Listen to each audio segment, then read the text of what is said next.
mayambu ahannamaktada pantholimna ikoknonna taramna oksari matam kuina wari thaba ngamkhidrabgi tungda ngasi miyamgidamakta wari puraga laksari akoina hanna losimna ngamkhidraba wari amakhak wari asigi maming leblakoi imangsida aroiba tangka hojik tabirasi leblakoi imangsida aroiba tangka nanaubibu awaba khudongteba tahankiba kisan ngasidi romina laman kumkirame aduga kisanna kablakpa nongoi maru amana romida panbadagi romi hospital da pukhalaki mamana bani na mateng panglaga hospital da lakpani matam kuina nanaubi uba phangdrabadi yumna changore haduna adum leramba romi ngasidi hospital da leire habigi paw taba matamda magi yumgi mi khudima puna lakhi masagi nukshi mai thong adu uraga mama khoi machanupi aduga romi gi mayama mataima puna kabe matam kuina ukidaba saktamni mana ukuna tabak takibadagi yumdasu pangna lakhidrabani ngasi mahapu uribase matam yamna salabagi tungdani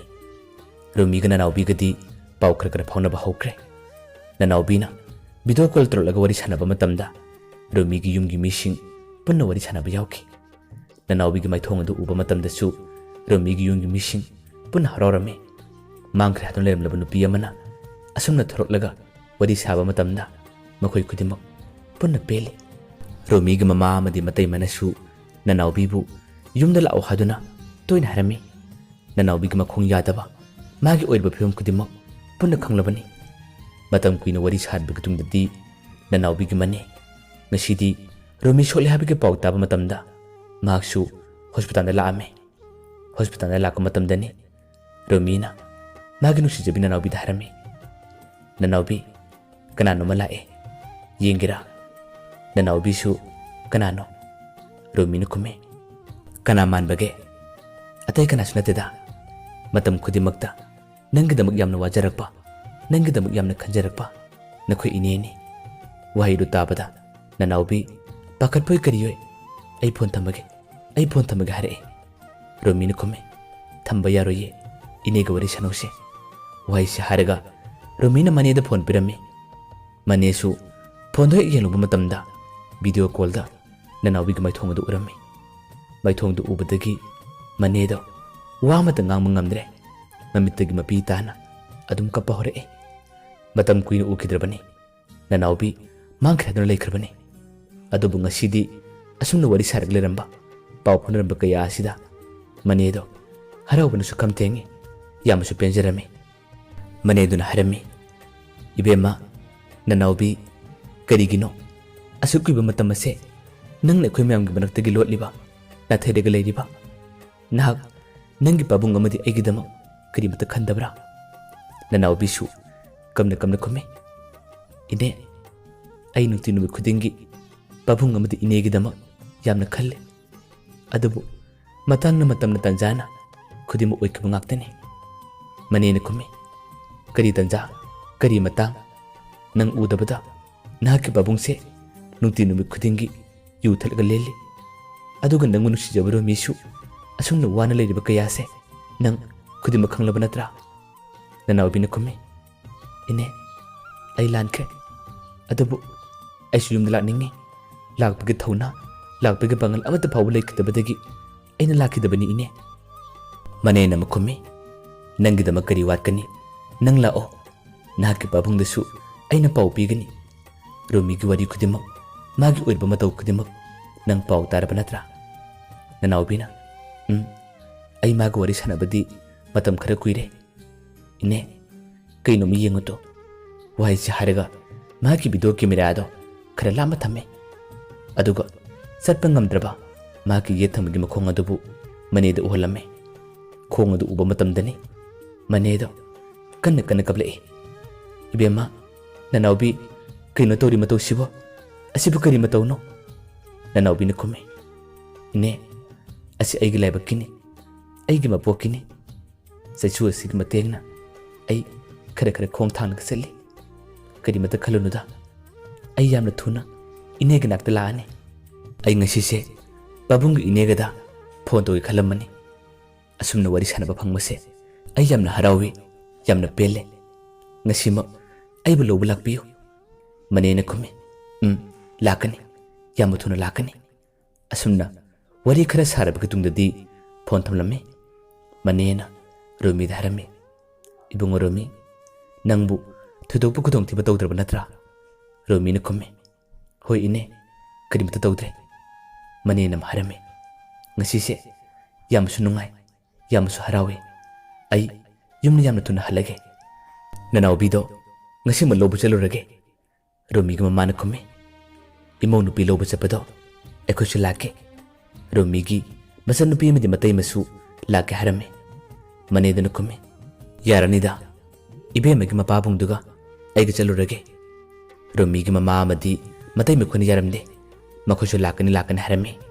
hospital gi damaktadi Romi gi mama na ba ani amadi mahaki mayam leram suna harame asumna makhoni yadabadagi hojikti nanaubi gi mane Romi gi mama khoi matai makhoi punna nanaubi loba san bigdamak khongsha lae nanaubi gi mapabung lae gari tongna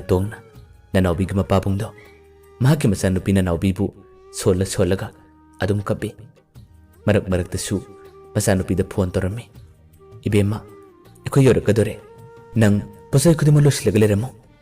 isa gi nuksiba mai thongdo ipadi uninguna leiba ngamdre nang ngairamuko asumna wari saba loikini minute manga tara lerega amukasu phone tawgani khorang libasing ase mapabung tanatte mahaki mane su samane mapabung na phone tamkibaga mane namuk phone tawgani wari kaya masagani nanaubi gi masan nupi su wari sanabi yawi mama khoi manam khoi su punna yawri bane wari sabagi pen banaide loi banaide gari tongna adum wari saraga lakpudana pung kharaga tungdadi nanaubi na harakpa mafam adu yawre nanaubi bu ahanba uba matamda makhoi khudimak kaptaba kanasu yawde manen hana chichilaga nanaubi bu sena khole ibema nanaubi kino nang turmisibo waisi haibanatana atai wamadadi makhatade kollaga adum kabbe mapadi nanaubi gamnak changlaga macagi nuksiba mai thong adubu munna yengi aduga mapana tamna harame ibema nang ibabu waraubrane nama laitre haduna karigi nang ibabu midaiduna setlibano nama lairamba tarabadi nang asuma tawrise tarammoiko nanaubi na khumi babung ai lankre ai bang tangakpiyo mapabung na khumi nang ngasi tawriba nangi nawang na taw kaya ase lairambenda laikriba nama adunadi aibu kari khalamgani aibu kari na haramgani isa udabada nangi babung aise lepham khangmanate matam yamna kuirakle aina sa ising jaba matam naitaba nanesu chap manabane asumna wari kaya ma sanaraga adum kabbe Romi gi masan nupisu mahaki manam nanaubibu munna yengi mama ga manam maganasu nanaubi do wari kaya ma sari themle nanaubi na leiriba yumbu du suthore aduga makhoi masen wari khara sarabga tungdadi nanaubibu puruga chakrga harame matam kuina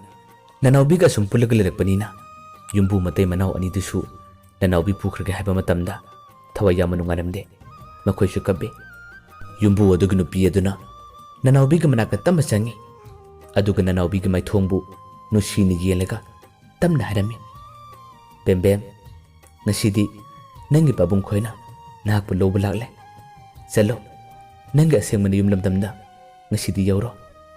nanga ikhoi ga matam khara pulambase kya gi mti nungaije penje naki chamchamba wahi khunda phajaba kaya aduna imung asigi mi khudimukpu gyan tahallamani nanga loina bana imung se santi yona leibani adubu ngasigi numitigi nang chakraba matungdagidi yumase kari oigini haiba ngamdre nahakpu ekhoina phajilaga thambasu yaba natte wahaido harakpada nanaubisu thawai yama nungaitana kablammi ngahaktangi tungdadi wari kaya ama sarabaga tungda nanaubi khoi sanaba semsarame gari de kakhatpagadi yumbu matai manawni do amuk thorae aduga amuk tangai ko harame makhoi gari thokiramde ngahaktan ngairaga lerame yumbu nupi adun harame bem se pasillo se kolomne masi mirai gano ꯑꯗꯨꯒ ꯑꯁꯤꯅ ꯅꯪ ꯏꯕ ꯂꯣꯏꯁꯤꯜꯂꯝꯗꯕ ꯅꯪꯒꯤ ꯋꯥꯔꯤ ꯅꯪꯒꯤ ꯁꯩꯔꯦꯡ ꯉꯥꯛꯇꯅꯤ ꯑꯁꯤꯁꯨ ꯄꯨꯈꯣ ꯅꯅꯥꯎꯕꯤ ꯋꯥꯍꯩꯗꯣ ꯍꯥꯏꯔꯛꯄ ꯃꯇꯝꯗ ꯃꯅꯥꯛꯇ ꯂꯩꯔꯤꯕ ꯃꯌꯥꯝ ꯑꯗꯨꯕꯨ ꯃꯨꯟꯅ ꯃꯨꯟꯅ ꯌꯦꯡꯉꯤ ꯑꯗꯨꯒ ꯇꯞꯅ ꯈꯨꯝꯃꯤ ꯏꯅꯝꯃ ꯑꯩ ꯑꯁꯤꯒꯤ ꯊꯕꯛꯁꯦ ꯊꯥꯗꯣꯛꯂꯒꯦ ꯑꯩ ꯍꯧꯖꯤꯛꯇꯤ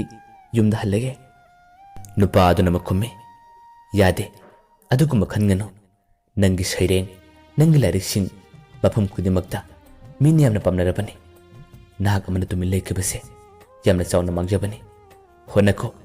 ꯅꯪꯅ ꯉꯝꯂꯤ ꯃꯈꯩ ꯅꯪꯒꯤ ꯋꯥꯈꯜꯗꯒꯤ ꯐꯔꯛꯄ ꯐꯖꯕ ꯋꯥꯔꯤ ꯐꯖꯕ ꯁꯩꯔꯦꯡ ꯀꯌꯥ ꯑꯃ ꯏꯔꯈꯣ ꯂꯦꯡꯂꯈꯣ ꯃꯤꯄꯨꯝ ꯈꯨꯗꯤꯡꯃꯛ ꯅꯪꯒꯤ ꯋꯥꯔꯤ ꯁꯩꯔꯦꯡ ꯄꯥꯔꯒ ꯃꯤꯀꯞ ꯊꯣꯛꯄ ꯑꯣꯏꯁꯅꯨ ꯑꯁꯨꯝꯅ ꯃꯈꯣꯏꯅ ꯁꯥꯔꯤꯕ ꯋꯥꯔꯤꯁꯤꯡ ꯑꯗꯣ ꯅꯅꯥꯎꯕꯤꯒꯤ ꯃꯄꯥꯕꯨꯡ ꯃꯥꯒꯤ ꯃꯅꯦ ꯑꯃꯗꯤ ꯔꯣꯃꯤꯒꯤ ꯃꯃꯥꯈꯣꯏ ꯃꯇꯩ ꯃꯈꯣꯏ ꯄꯨꯟꯅ ꯉꯛꯏ ꯃꯈꯣꯏꯁꯨ ꯉꯛꯄꯣꯏ ꯀꯔꯤꯌꯣꯏ ꯑꯗꯨꯝ ꯌꯦꯡꯂꯤ ꯉꯥꯏꯍꯥꯛꯇꯪꯒꯤ ꯇꯨꯡꯗꯗꯤ ꯅꯅꯥꯎꯕꯤꯒꯤ ꯃꯅꯦꯅ ꯍꯪꯉꯤ ꯀꯩꯅꯣ ꯍꯥꯏꯔꯤꯁꯤꯕꯣ ꯑꯩꯈꯣꯏꯗꯤ ꯀꯔꯤꯃꯠꯇ ꯒ꯭ꯌꯥꯟ ꯇꯥꯗ꯭ꯔꯦ ꯀꯔꯤ ꯋꯥꯔꯤꯅꯣ ꯑꯁꯤꯕꯣ ꯌꯨꯝꯕꯨ ꯅꯨꯄꯤꯗꯨꯅ ꯈꯨꯝꯃꯤ ꯅꯈꯣꯏꯅ ꯈꯪꯗꯕꯒꯤꯅꯤ ꯃꯍꯥꯛꯁꯦ ꯃꯐꯝ ꯑꯁꯤꯗ ꯂꯩꯕ ꯃꯇꯝꯗ ꯃꯤꯔꯣꯠ ꯑꯣꯏꯔꯒ ꯃꯁꯥꯅ ꯂꯩꯕꯅꯤ ꯕꯦꯝꯕꯦꯝ ꯋꯥꯔꯤ ꯏꯕꯤ ꯕꯦꯝꯕꯦꯝ ꯃꯤꯡ ꯇꯥꯔꯕ꯭ꯔꯥ ꯃꯍꯥꯛꯇꯣ ꯑꯇꯩ ꯀꯅꯥꯁꯨ ꯅꯠꯇꯦ ꯉꯁꯤ ꯐꯥꯎꯕ ꯁꯛꯂꯣꯠꯂꯒ ꯂꯥꯛꯂꯤꯕꯤ ꯅꯈꯣꯏꯒꯤ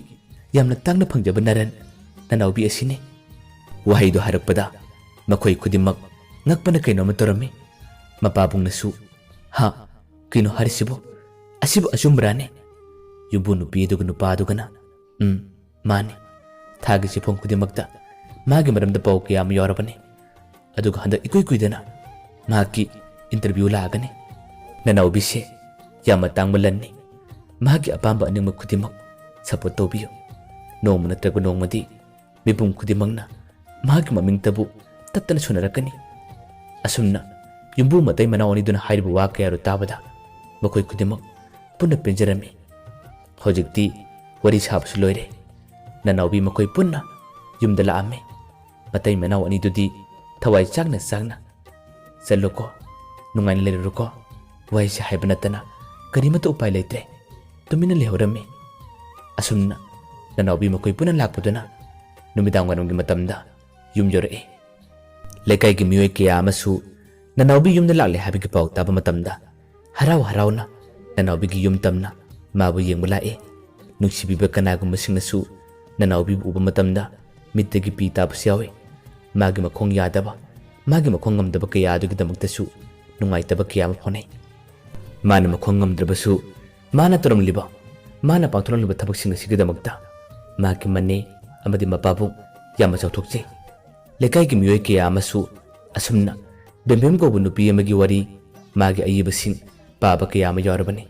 ꯀꯅꯥꯅꯣ ꯀꯔꯤꯅꯣ ꯈꯪꯗꯕꯒꯤꯅꯤ ꯄꯨꯝꯅꯃꯛꯁꯤꯡ ꯑꯁꯦ ꯅꯅꯥꯎꯕꯤꯅ ꯍꯥꯏꯕ ꯈꯪꯂꯛꯄ ꯃꯇꯝꯗ ꯃꯈꯣꯏ ꯈꯨꯗꯤꯡꯃꯛꯁꯨ ꯆꯥꯎꯊꯣꯛꯆꯩ ꯅꯅꯥꯎꯕꯤꯒꯤ ꯂꯩꯀꯥꯏꯗ ꯂꯩꯔꯤꯕꯒꯤꯗꯃꯛ ꯍꯔꯥꯎꯖꯔꯝꯃꯤ ꯑꯁꯣꯝꯗ ꯔꯣꯃꯤꯒꯤ ꯌꯨꯝꯒꯤ ꯃꯤꯑꯣꯏ ꯈꯨꯗꯤꯡꯃꯛ ꯄꯨꯟꯅ ꯂꯥꯛꯂꯦ ꯔꯣꯃꯤꯁꯨ ꯅꯨꯃꯤꯠ 4-5 ꯂꯩꯔꯒ ꯌꯨꯝꯗ ꯂꯥꯛꯂꯦ ꯌꯨꯝꯗ ꯂꯩꯔꯕꯒꯤ ꯇꯨꯡꯗꯗꯤ ꯃꯈꯣꯏ ꯌꯨꯝꯒꯤ ꯑꯍꯜꯁꯤꯡ ꯈꯨꯗꯤꯡꯃꯛ ꯋꯥꯔꯤ ꯈꯟꯅꯔꯦ ꯅꯅꯥꯎꯕꯤꯒꯤ ꯌꯨꯝꯒꯤ ꯑꯍꯜꯁꯤꯡꯁꯨ ꯄꯨꯟꯅ ꯌꯥꯎꯔꯝꯃꯤ ꯑꯗꯨꯒ ꯃꯈꯣꯏ ꯃꯁꯦꯟ ꯋꯥꯔꯤ ꯁꯥꯟꯅꯔꯒ ꯅꯅꯥꯎꯕꯤꯒꯤ ꯑꯣꯏꯔꯤꯕ ꯃꯥꯒꯤ ꯃꯈꯣꯡ ꯑꯁꯦ ꯀꯃꯥꯏꯅ ꯇꯧꯁꯤꯒꯦ ꯀꯔꯝꯕ ꯂꯥꯌꯦꯡꯁꯤꯒꯦ ꯍꯥꯏꯗꯨꯅ ꯋꯥꯔꯤ ꯀꯌꯥ ꯑꯃ ꯁꯥꯟꯅꯔꯝꯃꯤ ꯅꯨꯃꯤꯠꯇꯨꯒꯤ ꯃꯇꯨꯡ ꯑꯃꯨꯛꯀꯁꯨ 2-3 ꯂꯩꯔꯒ ꯑꯐꯥꯎꯕ ꯗꯣꯛꯇꯔ ꯀꯌꯥ ꯑꯃ ꯁꯔꯖꯔꯤꯒꯤ ꯇꯥꯟꯅꯕ ꯋꯥꯔꯤ ꯁꯥꯟꯅꯕ ꯍꯧꯔꯛꯏ ꯗꯣꯛꯇꯔꯁꯤꯡꯗꯨꯒ ꯋꯥꯔꯤ ꯁꯥꯔꯕꯒꯤ ꯇꯨꯡꯗꯗꯤ ꯅꯅꯥꯎꯕꯤꯒꯤ ꯑꯔꯣꯏꯕ ꯑꯣꯏꯅ ꯑꯣꯄꯔꯦꯁꯟ ꯑꯃꯇꯪꯒ ꯇꯧꯁꯦ ꯍꯥꯏꯔꯝꯃꯤ ꯑꯣꯄꯔꯦꯁꯟꯁꯦ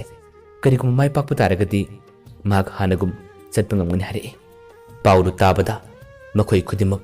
ꯄꯨꯟꯅ ꯍꯔꯥꯎꯔꯝꯃꯤ ꯔꯣꯃꯤꯁꯨ ꯃꯁꯥ ꯈꯔ ꯀꯜꯂꯛꯄꯗꯒꯤ ꯅꯅꯥꯎꯕꯤꯒꯤ ꯌꯨꯝꯗ ꯈꯔ ꯂꯥꯛꯄ ꯍꯧꯔꯦ ꯍꯧꯖꯤꯛꯇꯤ ꯃꯍꯥꯛꯀꯤ ꯃꯄꯥꯕꯨꯡ ꯑꯃꯗꯤ ꯃꯅꯦꯅꯁꯨ ꯄꯨꯟꯅ ꯌꯥꯔꯕꯅꯤ ꯋꯥꯔꯤ ꯁꯥꯟꯅꯕ ꯈꯨꯗꯤꯡꯒꯤ ꯃꯈꯣꯏ ꯑꯅꯤ ꯅꯨꯡꯁꯤꯅ ꯌꯦꯡꯅꯩ ꯋꯥꯁꯨ ꯅꯨꯡꯊꯤꯟ ꯑꯃꯠꯇ ꯉꯥꯡꯕ ꯉꯝꯅꯗꯦ ꯅꯅꯥꯎꯕꯤꯅꯁꯨ ꯔꯣꯃꯤꯕꯨ ꯀꯌꯥꯒꯤ ꯃꯇꯤꯛ ꯈꯟꯖꯕ ꯑꯗꯨꯒ ꯔꯣꯃꯤꯅꯁꯨ ꯅꯅꯥꯎꯕꯤꯕꯨ ꯀꯌꯥꯒꯤ ꯃꯇꯤꯛ ꯈꯟꯖꯕ ꯔꯣꯃꯤꯅ ꯋꯥꯅ ꯈꯥꯡꯈꯤꯕ ꯅꯪ ꯂꯩꯇ꯭ꯔꯕꯗꯤ ꯅꯪꯒ ꯂꯨꯍꯣꯡꯗ꯭ꯔꯕꯗꯤ ꯑꯩ ꯄꯨꯟꯁꯤꯁꯤꯃꯒꯤ ꯑꯣꯏꯅ ꯌꯨꯝ ꯄꯥꯜꯂꯣꯏ ꯑꯩ ꯀꯗꯥꯏꯗꯅꯣꯃ ꯂꯩꯈꯤꯅꯤ ꯍꯥꯏꯗꯨꯅ ꯆꯠꯈꯤꯕ ꯀꯌꯥ ꯑꯗꯨꯒꯤ ꯄꯥꯎ ꯇꯥꯕ ꯄꯨꯝꯅꯃꯛꯁꯤꯡꯁꯤ ꯈꯪꯕ ꯃꯇꯝꯗ ꯅꯅꯥꯎꯕꯤꯅ ꯔꯣꯃꯤꯕꯨ ꯅꯨꯡꯁꯤꯕ ꯌꯥꯝꯅ ꯍꯦꯜꯂꯦ ꯑꯗꯨꯒ ꯅꯅꯥꯎꯕꯤ ꯃꯁꯥꯃꯛꯁꯨ ꯔꯣꯃꯤ ꯃꯁꯨꯡꯂꯥꯡꯒꯤꯗꯃꯛ ꯂꯝ ꯂꯥꯞꯅ ꯃꯥꯡꯂꯒ ꯂꯩꯈꯤꯕ ꯂꯣꯠꯂꯒ ꯂꯩꯈꯤꯕ ꯀꯌꯥ ꯑꯁꯤꯗꯁꯨ ꯔꯣꯃꯤꯅ ꯃꯥꯕꯨ ꯅꯨꯡꯁꯤꯕꯁꯦ ꯌꯥꯝꯅ ꯍꯦꯜꯂꯤ ꯍꯧꯖꯤꯛꯇꯃꯛ ꯃꯈꯣꯏ ꯑꯅꯤꯒꯤ ꯅꯨꯡꯁꯤꯅꯕ ꯀꯌꯥꯁꯦ ꯇꯞꯅ ꯇꯞꯅ ꯃꯌꯦꯛ ꯁꯦꯡꯂꯛꯂꯤ ꯃꯒꯨꯟ ꯍꯦꯟꯒꯠꯂꯛꯂꯤ ꯃꯍꯥꯛꯅ ꯂꯥꯛꯄ ꯈꯨꯗꯤꯡꯒꯤ ꯅꯅꯥꯎꯕꯤꯕꯨ ꯊꯧꯅꯥ ꯀꯌꯥ ꯑꯃ ꯄꯤꯕꯤꯔꯝꯃꯤ ꯃꯍꯥꯛꯀꯤ ꯃꯈꯣꯡꯁꯨ ꯀꯩꯁꯨꯝ ꯇꯧꯔꯣꯏ ꯍꯟꯗꯛ ꯑꯣꯄꯔꯦꯁꯟ ꯇꯧꯕꯗꯒꯤ ꯁꯣꯏꯗꯅ ꯐꯒꯅꯤ ꯍꯥꯏꯕꯤꯔꯝꯃꯤ ꯑꯗꯨꯒ ꯑꯃꯨꯛꯁꯨ ꯔꯣꯃꯤꯅ ꯇꯣꯏꯅ ꯍꯥꯏꯔꯤ ꯅꯪꯒꯤ ꯋꯥꯈꯜꯗꯒꯤ ꯐꯔꯛꯄ ꯐꯖ ꯐꯖꯕ ꯋꯥꯈꯜꯂꯣꯟ ꯋꯥꯍꯩ ꯀꯌꯥ ꯑꯗꯣ ꯆꯦꯕꯥꯡ ꯑꯁꯤꯗ ꯄꯤꯛ ꯊꯟꯅ ꯏꯌꯨ ꯑꯗꯨꯒ ꯇꯥꯏꯕꯪ ꯁꯤꯟꯕ ꯊꯨꯡꯅ ꯑꯐꯕ ꯋꯥꯈꯜ ꯀꯌꯥ ꯑꯗꯨꯅ ꯃꯤꯄꯨꯝ ꯈꯨꯗꯤꯡꯃꯛ ꯄꯨꯟꯅ ꯒ꯭ꯌꯥꯟ ꯇꯥꯍꯜꯂꯣ ꯅꯍꯥꯛꯇꯤ ꯏꯁꯣꯔꯅ ꯑꯩꯒꯤꯗꯃꯛꯇ ꯄꯤꯕꯤꯔꯛꯄ ꯑꯇꯥꯡꯕ ꯂꯟꯅꯤ ꯅꯪꯕꯨ ꯐꯪꯖꯕꯗꯤ ꯑꯩꯒꯤ ꯂꯥꯏꯕꯛ ꯐꯕꯅꯤ ꯅꯃꯤꯠꯇꯒꯤ ꯅꯄꯤ ꯇꯥꯍꯟꯒꯅꯨ ꯅꯪꯅ ꯀꯞꯄ ꯎꯕꯁꯦ ꯑꯩ ꯌꯥꯝꯅ ꯋꯥꯏ ꯑꯩ ꯂꯩꯕ ꯉꯝꯗꯦ ꯅꯅꯥꯎꯕꯤꯅ ꯈꯨꯝꯃꯤ ꯅꯪꯒꯤ ꯃꯥꯏꯊꯣꯡ ꯑꯁꯤ ꯎꯔꯒ ꯈꯪꯗꯦ ꯑꯩꯒꯤ ꯃꯤꯠꯂꯨꯁꯦ ꯄꯤꯔꯥꯡ ꯁꯤꯟꯊꯔꯛꯀꯅꯨ ꯍꯥꯏꯕ ꯌꯥꯗꯦ ꯑꯗꯨꯝ ꯁꯤꯟꯊꯔꯛꯑꯦ ꯅꯪ ꯑꯃ ꯂꯩꯔꯝꯕꯒꯤ ꯑꯩꯅ ꯉꯁꯤ ꯆꯥꯎꯊꯣꯛꯆꯕꯅꯤ ꯑꯩꯅ ꯍꯤꯡꯕ ꯉꯝꯃꯅꯤ ꯅꯍꯥꯛ ꯑꯩꯒꯤ ꯃꯤꯠꯃꯥꯡꯗꯒꯤ ꯑꯩꯒꯤ ꯃꯤꯐꯝ ꯑꯁꯤꯒꯤ ꯋꯥꯡꯃꯗꯒꯤ ꯂꯥꯝꯃ ꯆꯠꯈꯤꯅꯨꯀꯣ ꯔꯣꯃꯤꯅ ꯈꯨꯝꯃꯤ ꯑꯩ ꯆꯠꯂꯣꯏꯌꯦ ꯍꯟꯗꯛ ꯅꯪꯒꯤ ꯅꯈꯣꯡꯁꯤꯟ ꯍꯦꯛ ꯐꯕꯗꯒꯤ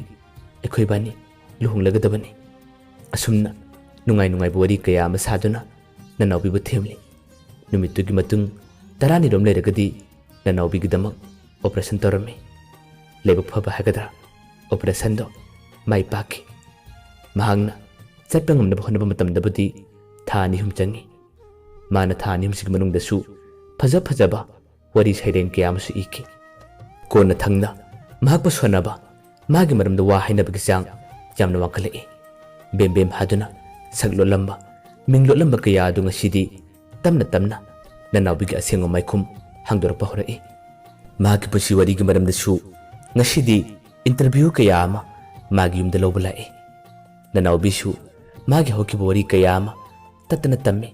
ꯂꯤꯔꯝꯃꯤ ꯑꯁꯨꯝꯅ ꯊꯥ 3 ꯆꯞ ꯆꯥꯅ ꯐꯥꯔꯕꯒꯤ ꯇꯨꯡꯗꯗꯤ ꯅꯅꯥꯎꯕꯤ ꯃꯥꯒꯤ ꯃꯈꯣꯡ ꯑꯗꯣ ꯆꯠꯄ ꯉꯝꯂꯦ ꯀꯩꯁꯨꯝ ꯇꯧꯗ꯭ꯔꯦ